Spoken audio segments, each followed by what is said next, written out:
do swear in the name do swear in the name of the God, solemnly affirm that I will bear true faith and allegiance to the Constitution of India,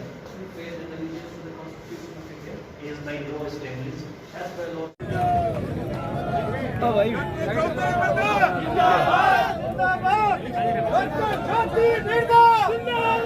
doctor Jyoti Mirdha, Narendra Modi, बोलो तेजाजी महाराज की, बोलो रूणीचंद धनी बाबा की, बोलो लक्ष्मीदास जी महाराज की, बोलो जाम्बो जी महाराज की, करणी माता की, खेड़ा धनी बाबा की, 33 करोड़ देवी देवताओं की। बंसी वाले के स्टाइल में बुलवानी पड़ेगी, वो खोमा खोमा वाले स्टाइल में।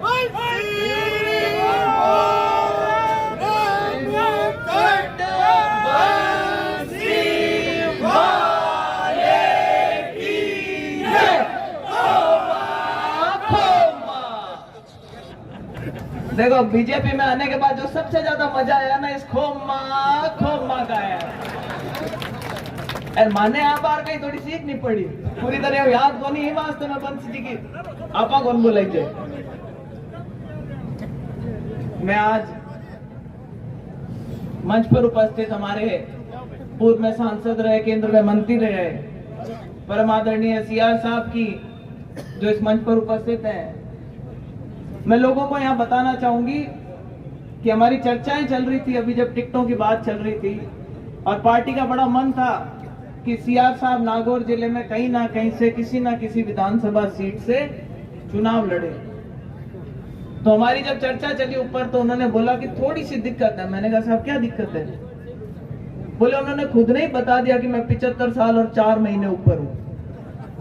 तो वो 4 महीने की वजह से आज विधानसभा के तो प्रत्याशी नहीं बने नागौर जिले में, लेकिन मेरे को मालूम नहीं सीआर साहब यहाँ बैठे इतने लोगों के सामने बोलनी चाहिए कि नहीं बोलनी चाहिए। सीआर साहब मुझे वहां पे बड़ा अच्छा एक उन्होंने बोला कि उनके लिए हमने बहुत कोई बड़ी चीज सोच रखी है, आप कहाँ विधायक में उनको फंसाना चाह रहे हो।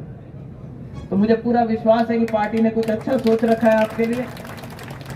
मंच पर ही उपस्थित हमारे परम आदरणीय हम सबके सीनियर नागौर से आपके वर्तमान में विधायक मोहन राम जी चौधरी साहब उपस्थित, यहाँ पे नागौर के जिला प्रमुख भागीरथ जी चौधरी जी, हमारी पार्टी के जिला अध्यक्ष रामनिवासी साखला साहब, रामचंद्र जी उत्ता जी, हमारे यहाँ बीच में पधारे हुए जीएल शर्मा जी जो हरियाणा से आए और हमारे प्रवासी प्रभारी हैं यहाँ पर, रमाकांत जी शर्मा जी, लक्ष्मी नारायण जी मुंडेर जी, भोजराज जी सारस्वत जी, जायल से अभी हाल ही में भारतीय जनता पार्टी का कैंडिडेट बनी और कल जिन्होंने अपना नामांकन दाखिल करा, मंजू बागमार जी, खीवसर में जैसा कि बोला सर ने हॉट सीट पर बिल्कुल बढ़िया साफा धोती और कलफ वाला कुर्ता पहन करके जो हमारे प्रत्याशी घोषित हुए कल, रेमत राम जी टांगा जी, जिन्होंने अभी बहुत ही अपना प्यारा उद्बोधन दिया।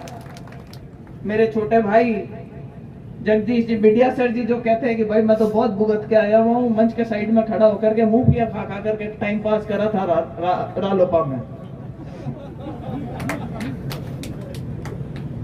अपने बीच में एक और भी जने हैं जिन्होंने अपना उद्बोधन दिया और बहुत ही जोरदार तरीके से जिन्होंने अपनी बात रखी, महिपाल जी महिला जी जो फतेहपुर से आए हैं। आप राष्ट्रीय लोकतांत्रिक पार्टी के स्टेट लेवल के प्रवक्ता थे, बहुत अच्छा भाषण देते थे, लेकिन धीरे धीरे इनको भी समझ में आया कि भाई मैं इतना ही बोल सकता हूँ, इनके बारे में असली कथनी करने में बहुत फर्क है। तो इनका भी मोह भंग हुआ रालोपा से और इन्होंने भी भारतीय जनता पार्टी का दामन थामा। मंच पर ही उपस्थित जिन्होंने जिस दिन से मुझे टिकट मिला उस दिन से मेरे पे आशीर्वाद रखा, आदरणीय कृपाराम जी देवड़ा जी, अजीत सिंह जी भाटी साहब, जीवनमल जी भाटी जी, हमारे साथ मेरे छोटे भाई नवीन जी मंडा जी, युवा शक्ति के रूप में हमारे साथ हमेशा चलते रहे भाई अरविंद जी जाजड़ा जी, मनीष जी काला जी, हमारे बीच में अलाय के सरपंच हजारी जी, लक्ष्मण जी डेलू जी, साथ में जो खुद भी टिकट की दावेदारी रख रही थी, हमारी बहन पुष्पा जी बागड़िया जी, सिनोद से सरपंच रह चुके राजाराम जी, और समस्त जनता पार्टी के पदाधिकारीगण। मैं मंचस्थ सभी अतिथियों के नेताओं के नाम नहीं ले सकी, इसलिए कहती हूँ सम्मानित मंच, मेरे सामने उपस्थित भारतीय जनता पार्टी के और जो कांग्रेस से आकर के या रालोपा से आकर के हमारे साथ जुड़े वो सभी पंचायत समिति मेंबर, जिला परिषद सदस्यगण, नागौर से नगर परिषद के समस्त वर्तमान पार्षद, पूर्व पार्षद, माताएं बहनें और मीडिया के बंधुओं और भारी संख्या में यहाँ पर उपस्थित मेरे युवा साथियों, मुझे बहुत खुशी है आज कि मेरी इस नामांकन रैली में मुझे कई चेहरे ऐसे दिखाई दे रहे हैं जो सिर्फ नागौर या नागौर ग्रामीण के नहीं, जो लाडनू से भी आए हैं, जो डीडवाना से आ रखे हैं, जो नावा से आए हुए हैं, लगभग जायल से बहुत लोग पधारे हैं। मैं आपको बताना चाहती हूं कि जब मेरा टिकट की घोषणा हुई थी, उसके आज के लगभग 13-14 दिन हो गए उस बात को। विजयदशमी के दिन हम पहली बार नागौर में प्रवेश जब किया तो भाटी चौराहे पे, जहां से नागौर की सीमा शुरू होती है, वहां से स्वागत करने के लिए लोग आगे आतुर थे। आगे आए तो कुचामन में भव्य स्वागत हुआ, संघ संचालन चल रहा था, वहां पे हमने उस कार्यक्रम में भी भाग लिया। उसके बाद आगे आए तो बूढ़सू फाटे पे, फिर खाटू के बाद रोड, गगवाना, चेनार से फिर हम अमरपुरा गए, लक्ष्मीदास जी के दर्शन करे, उसके बाद खरनाल गए, तेजाजी महाराज का आशीर्वाद लिया। फिर हम उसके बाद आगे सांकला के अंदर किशनदास जी महाराज के गए, इनाना में रात को खेड़ाधनी बाबा के दर्शन करे, बंसीवाला लास्ट में जाकर के हमने उस दिन का अपना कार्यक्रम समाप्त करा।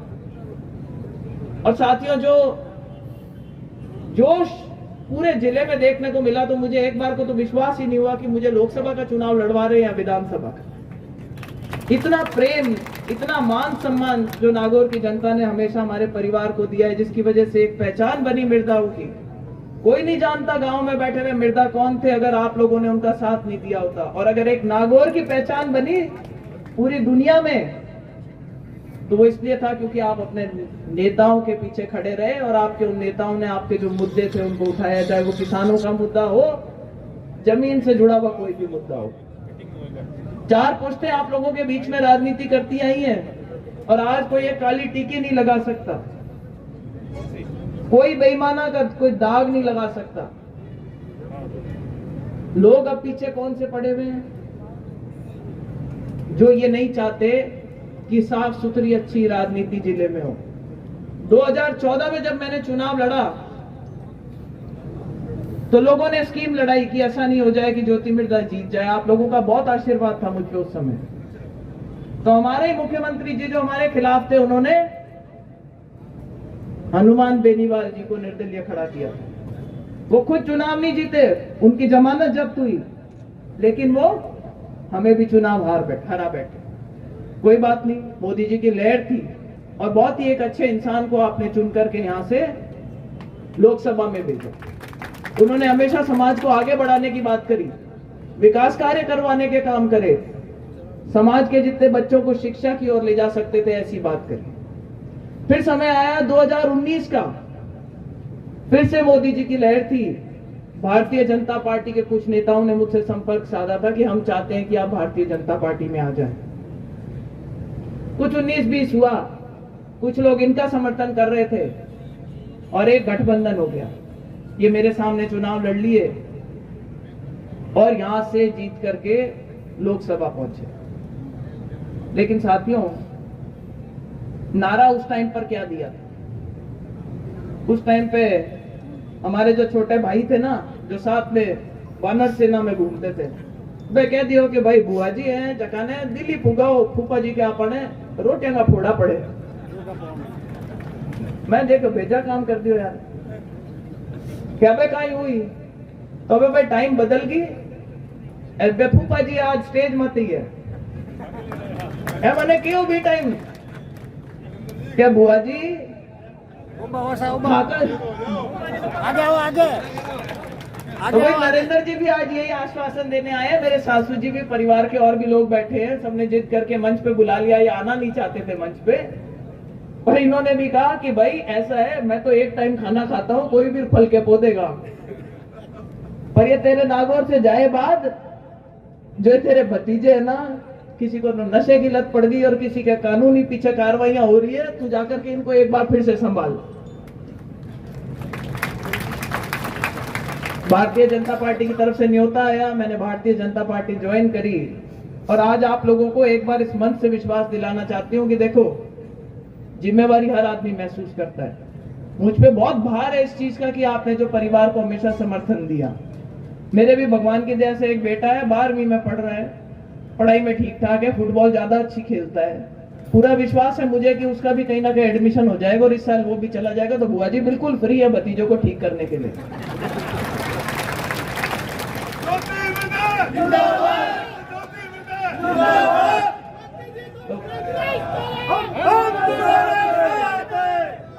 तो भाई परिवार की तरफ से पूरी छूट है, बिल्कुल फ्री है। सामने वालों ने उठा करके एक आरोप लगाया कि साहब 4 जनरेशन इनकी आ गई और यहाँ पे नेतागिरी कर गए, इनका हेडक्वार्टर पे मकान नहीं है। मैंने कहा 10 शहरों में ले रखा है, एक शहर में और सही। आने से पहले मकान खरीदा, रजिस्ट्री कराई और आज जब मैंने मेरा नामांकन दाखिल किया है तो 111 नंबर अमर सिंह कॉलोनी, स्थायी पता। किसी की जरूरत नहीं है, सीधे आओ सीधे मिलो।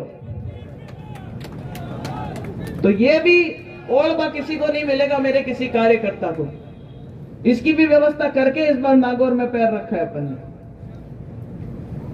रही बात भारतीय जनता पार्टी के कार्यकर्ताओं की, देखो मेरे साथ कभी भी कोई जुड़ा हुआ रहा, चाहे कांग्रेस पार्टी का था, चाहे भारतीय जनता पार्टी के लोग भी कभी काम कराने आ जाते थे, ना तो मैंने कभी भेदभाव रखा। और अब तो मेरी ड्यूटी बनती है कि मैं इस परिवार में नहीं आई हूं।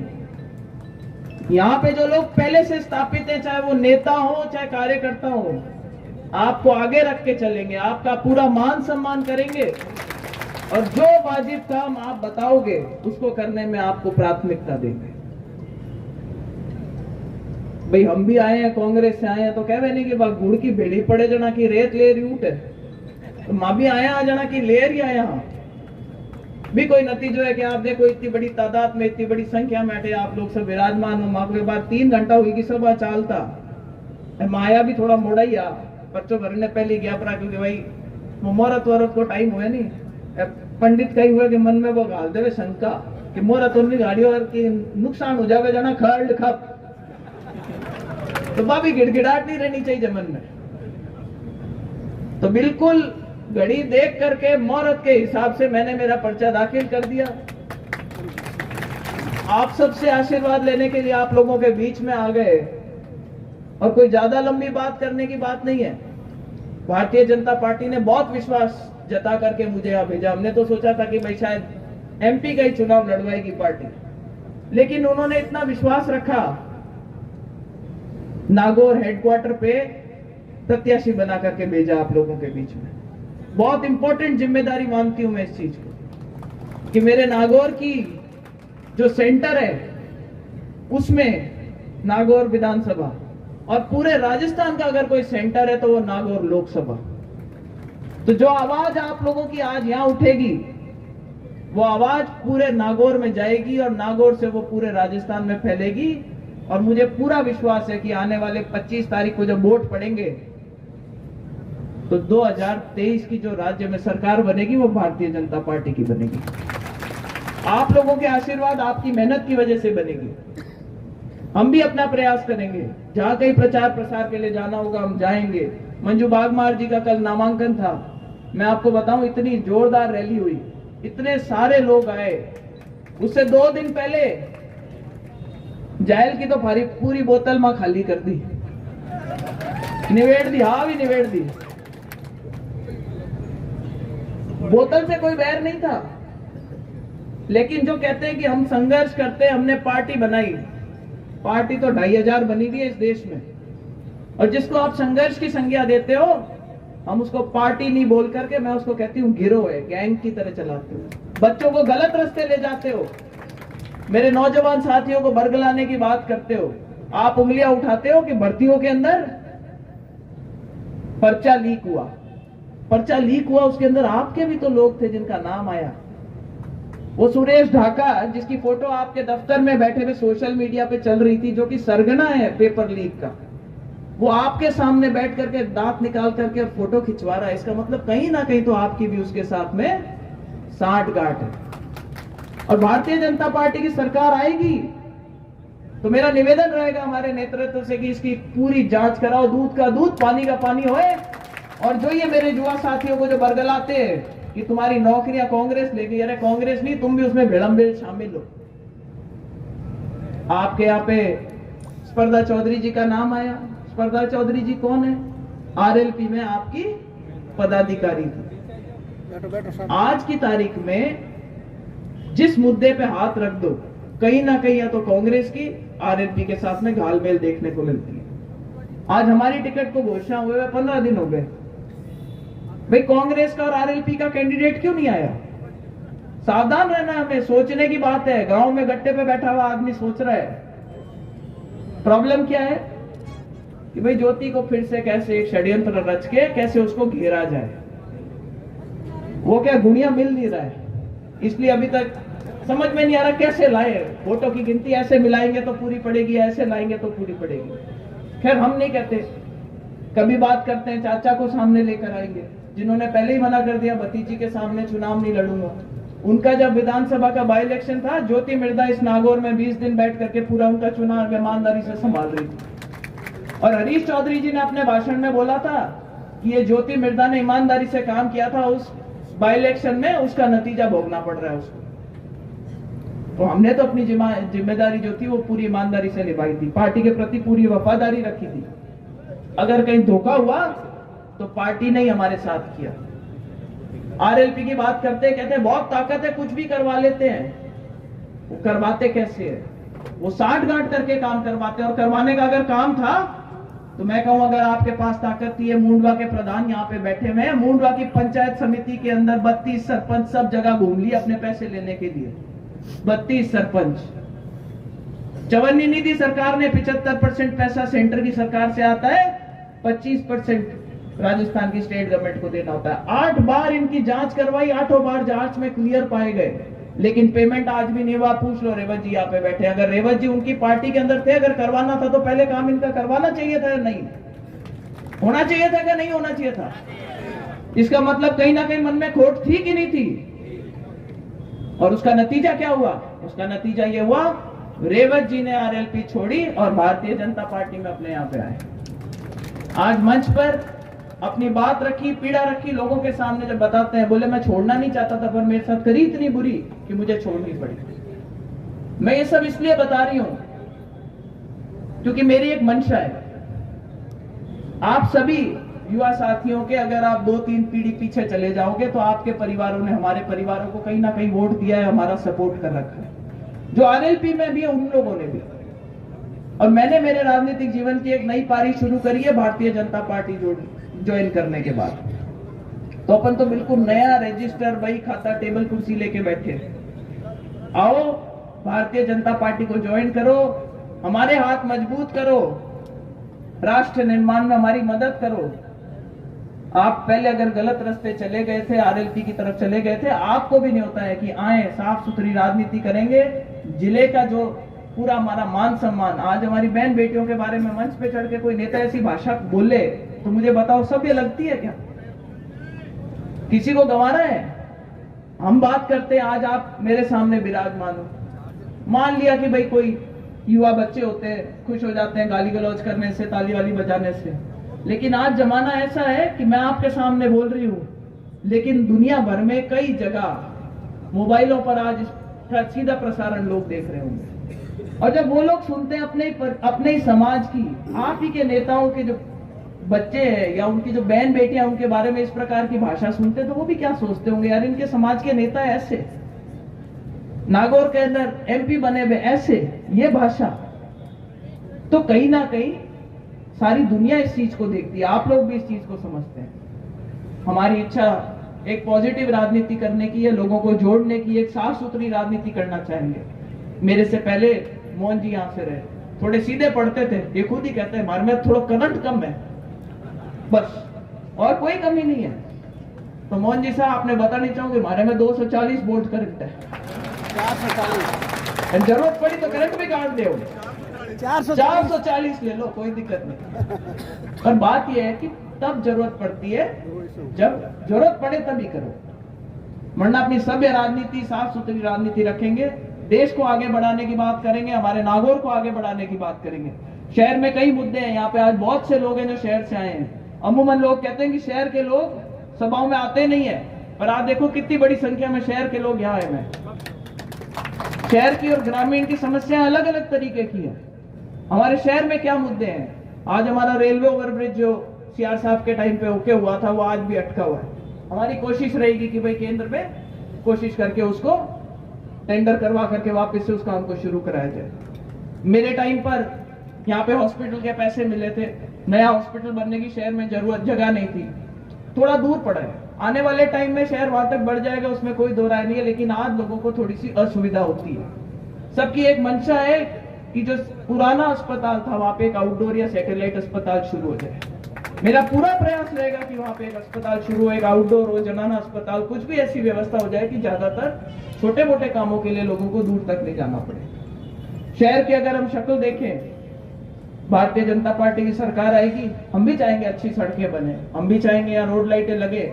हेडक्वार्टर पे आओ तो ऐसा लगना चाहिए कि हम नागौर हेडक्वार्टर पे आए। मेरा प्रयास रहेगा। गांवों के अंदर देखते हैं, किसान पृष्ठभूमि से आते हैं आप सब लोग, ज्यादातर लोग जो यहाँ पर आए हुए, हमारी कोशिश रहेगी कि भाई प्रधानमंत्री बीमा योजना है, उसमें आप लोगों को ज्यादा से ज्यादा लाभ मिल सके। हमारी कोशिश रहेगी कि आपकी जो समस्याएं, चाहे मूंग को उठाने की बात हो, वो सही भाव के अंदर उठ सके। और भी कोई किसानों के मुद्दे आएंगे, आपके पानी बिजली की बात आएगी। जब मैं पहले भी सांसद थी, मैं नहर का पानी लेकर आई थी। आज जब मैं गांव में जाती हूँ, मुझे अच्छा लगता है कि जो 3 बाके तो घर घर में टूटियां कराए थे, तो पानी आया, इसीलिए लोगों की आगे उम्मीदें जगी हैं कि भाई शायद पानी आ गया गांव में, अब हमारे घर घर टूटी पहुंचनी चाहिए। तो मेरा पूरा प्रयास रहेगा कि गांव की जो मूलभूत सुविधाएं हैं उनकी उपलब्धता करवा सकूं।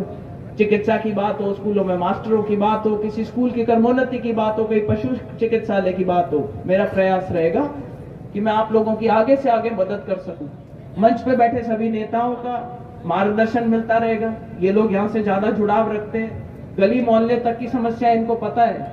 और मैं इनको आश्वासन फिर से देना चाहती हूँ कि ज्योति मिर्धा फिर से कह रही है कि आप लोगों को आगे रख के और आपके जो विकास कार्य होंगे, आपके जो पर्सनल काम होंगे, उनको करिए।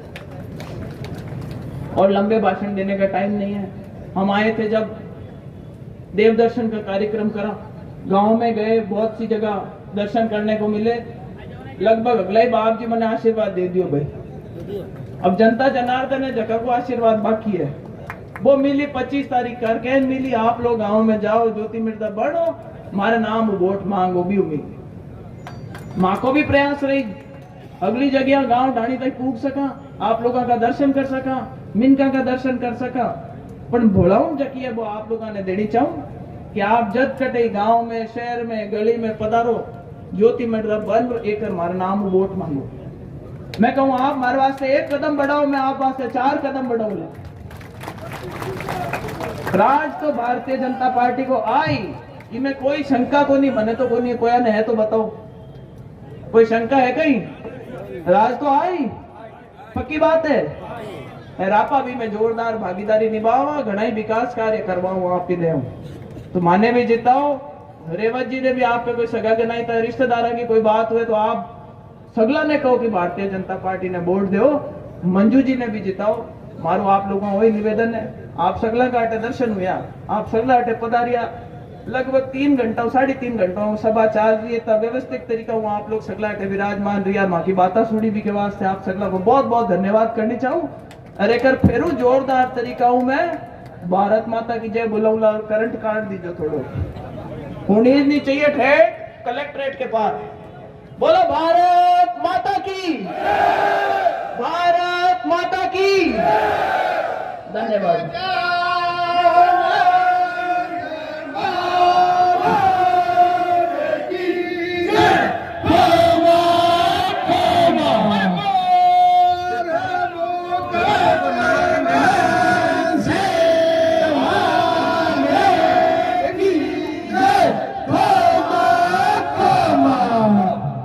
आप लोग आओ, हाथ जोड़, एक निवेदन और है।